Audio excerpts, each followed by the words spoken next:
എല്ലാവർക്കും നമസ്കാരം. ഞാൻ വന്നിരിക്കുന്നത് GCD കോയിനിൽ ഉൾപ്പെടുത്തിയിരിക്കുന്ന പ്ലാനുകളെ കുറിച്ച് സംസാരിക്കാനാണ്. ഇത് സംബന്ധിച്ച് സംസാരിക്കുന്നത് GCDയുടെ ഫൗണ്ടറായ ജയകുമാർ സാറാണ്. GCDയെ കുറിച്ച് കൂടുതൽ അറിയുവാൻ താല്പര്യമുള്ളവർ താഴെ വാട്സപ്പ് ഗ്രൂപ്പ് ലിങ്ക് കൊടുക്കുന്നുണ്ട്, അതിൽ ജോയിൻ ചെയ്യുക. ആദ്യമായിട്ട് വീഡിയോ കാണുന്നവരാണെങ്കിൽ ചാനൽ സപ്പോർട്ട് ചെയ്യുക, ലൈക്ക് ചെയ്യുക, ഷെയർ ചെയ്യുക. അപ്പോൾ നമുക്ക് വീഡിയോയിലേക്ക് പോകാം. GCDയുടെ മൂന്നാമത്തെ പ്രൊജക്റ്റാണ് infrastructure. GCD infrastructure private limited company. നമ്മൾ ലൈസൻസ് എടുത്തു കഴിഞ്ഞു. നമുക്കറിയാം, ഇന്ന് ഇന്ത്യൻ സർക്കാരും അല്ലെങ്കിൽ സംസ്ഥാന സർക്കാരും എല്ലാം തന്നെ അവര് ആദ്യം ഡെവലപ്പ് ചെയ്യുന്ന ഇൻഫ്രാസ്ട്രക്ചർ രംഗത്താണ്. അതായത് റോഡ്, പാലം, അടിസ്ഥാനപരമായിട്ടുള്ള വികസനമാണ് സംസ്ഥാനമായാലും കേന്ദ്ര സർക്കാരായാലും ഫണ്ട് ഇൻവെസ്റ്റ് ചെയ്തുകൊണ്ടിരിക്കുന്നത്. ഇപ്പൊ തന്നെ കോടാനുകോടി രൂപയുടെ റോഡ്, പാലം പണിയൊക്കെ നടന്നുകൊണ്ടിരിക്കുകയാണ്. അപ്പൊ അത്തരത്തില് ഇൻഫ്രാസ്ട്രക്ചർ ഡെവലപ്പ് ചെയ്യുമ്പോൾ മറ്റു മേഖലയും ഡെവലപ്പായി വരും. നമുക്കറിയാം, ചേർത്തലയിൽ നിന്ന് തിരുവനന്തപുരം എത്തണമെങ്കിൽ സാധാരണഗതിയിൽ 3-3.5 മണിക്കൂർ 4 മണിക്കൂർ സമയം വേണം. ഇപ്പം അത് 4 ലൈൻ ആയിക്കഴിഞ്ഞാല് നമുക്കൊരു 2-2.5 മണിക്കൂർ കൊണ്ട് എത്താൻ പറ്റും. അപ്പൊ ഇത്തരത്തില് നമ്മുടെ സമയലാഭവും ഇന്ധന ലാഭവും ഒക്കെ കിട്ടുന്ന കാര്യമാണ് ഈ ഇൻഫ്രാസ്ട്രക്ചർ ഡെവലപ്മെന്റ് അല്ലെങ്കിൽ റോഡ്, പാലം പണിയിലൂടെ സർക്കാർ ലക്ഷ്യം വെക്കുന്നത്. നമ്മുടെ സമയം ലാഭിക്കാൻ പറ്റും. അത് നമ്മുടെ കേരളത്തിൽ മാത്രമല്ല, മറ്റ് സംസ്ഥാനങ്ങളിൽ 28 സംസ്ഥാനങ്ങളിൽ ഇതുപോലെ തന്നെ ഈ ഇൻഫ്രാസ്ട്രക്ചറിന് മുൻതൂക്കം കൊടുത്തുകൊണ്ട് കേന്ദ്ര ഗവൺമെന്റ് ബില്യൺ കണക്കിന് ഡോളറാണ് ചെലവഴിച്ചുകൊണ്ടിരിക്കുന്നത്. നമുക്കറിയാം, ഇത്തരം സാഹചര്യത്തിൽ ഇവിടെ വിരലെണ്ണാവുന്ന ആൾക്കാർ മാത്രമാണ് ഇത്തരം പദ്ധതികളിൽ ഏർപ്പെടുത്തുന്നത്. ഈ ജനാധിപത്യ രാജ്യത്ത് ഇതെല്ലാം ജനകീയമാണ്.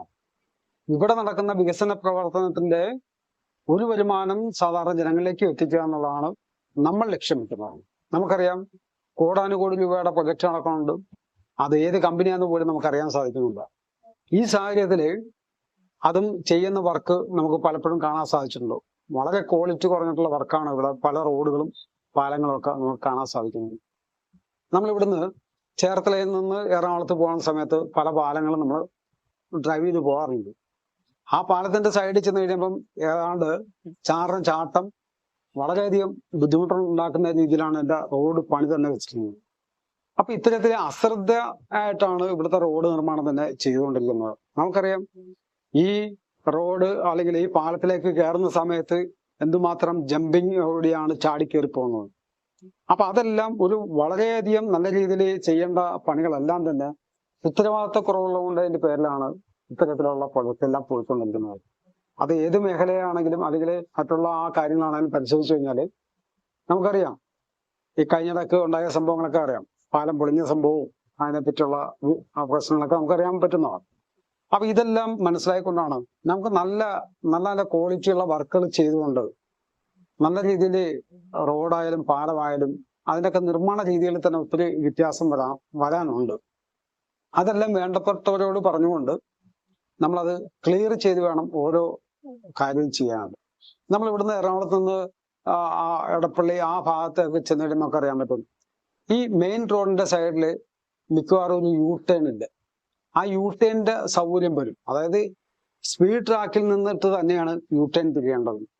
അപ്പൊ U-ടേൺ തിരിയാനുള്ള വണ്ടിക്കെല്ലാം ഒരു പോക്കറ്റ് റോഡും ഒരു വണ്ടിക്ക് അകത്തേക്ക് കയറി പോകാൻ പറ്റുന്ന രീതിയിൽ ഓരോ U-ടേണിന്റെ ഭാഗത്തും വെച്ചിരുന്നെങ്കിൽ ഈ സ്പീഡ് ട്രാക്കിലും സ്ലോ ട്രാക്കിലും പോകുന്ന വണ്ടി യാതൊരുവിധ തടസ്സവും കൂടാണ്ട് നേരെ തന്നെ വണ്ടി ഓടിപ്പോവുകയും ചെയ്യും.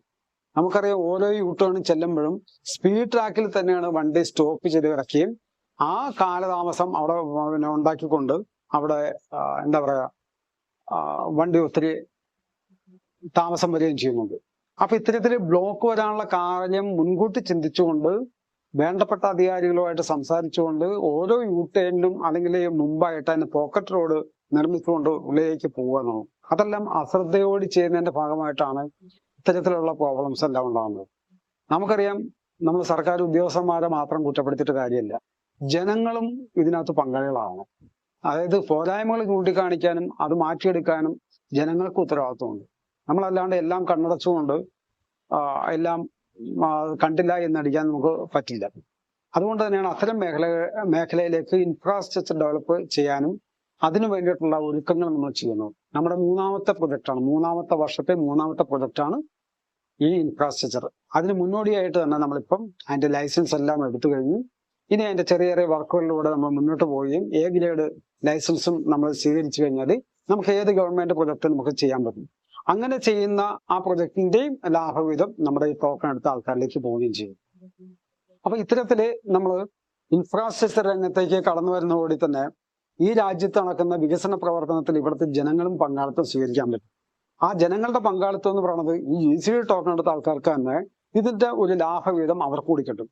ഇതാണ് ഞങ്ങൾ ഉദ്ദേശിച്ചിരിക്കുന്നത്. ഈ രാജ്യത്തിന്റെ അല്ലെങ്കിൽ ഈ രാഷ്ട്രത്തിന്റെ അല്ലെ നമ്മുടെ രാജ്യത്തിന്റെ ഡെവലപ്മെന്റ് വേണ്ടിയിട്ട് നമ്മുടെ ജനങ്ങളും പങ്കാളിത്തം സ്വീകരിച്ചുകൊണ്ട് മുന്നോട്ട് പോകുക എന്നുള്ളതാണ് നമ്മൾ ലക്ഷ്യം വെക്കുന്നത്.